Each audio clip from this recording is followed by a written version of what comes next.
There's nothing like the sizzle of a good steak, and no one raises better beef than U.S. ranchers. Ranchers like Jay and Belen Johnson. They raise cattle on the Texas High Plains just outside of Happy, and one thing that brings them joy is caring for their animals, and they like sharing that love with others, whether down the road or across the world. There's a group of chefs and retailers coming from Central America, Mexico, Latin America, and the Caribbean. This will be about the 5th, 6th year that we've had these groups come through, and it's just an opportunity for us to tell them about our operation and how we handle cattle and why we do the things that we do.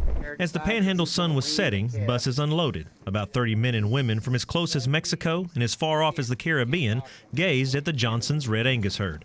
Jay shared his family's story, answered questions, and helped his visitors understand what it means to be a Texas rancher. For some, these were the first cows they had seen up close.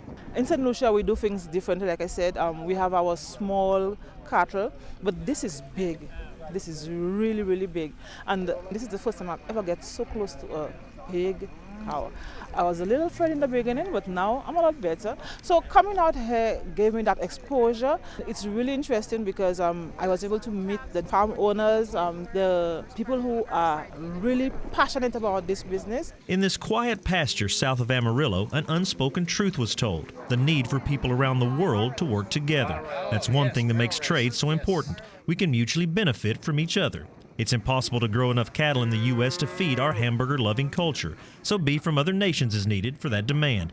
But we raise more steaks than we can eat, fueling a robust export market. So after they come off of this pasture, they're going to go into a feed yard, and they're going to be grain-fed.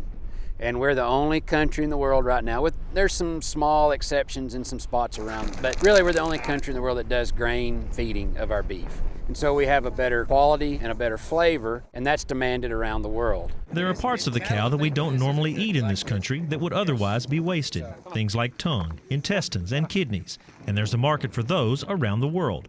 Some of the leaner cuts of meat are not as popular in the States, but are very popular with chefs and restaurateurs like these. All our local cows we have, it's a very small level. The beef is different. It is not like this. Coming out here and having your beef, that is what our customers want. The international travelers got to see Texas cattle up close and meet a real Texas rancher and take a selfie or two. Though not everyone spoke the same language, each has the same goal: a passion for food and a dedication to their customers. Together they are making sure they have the very best.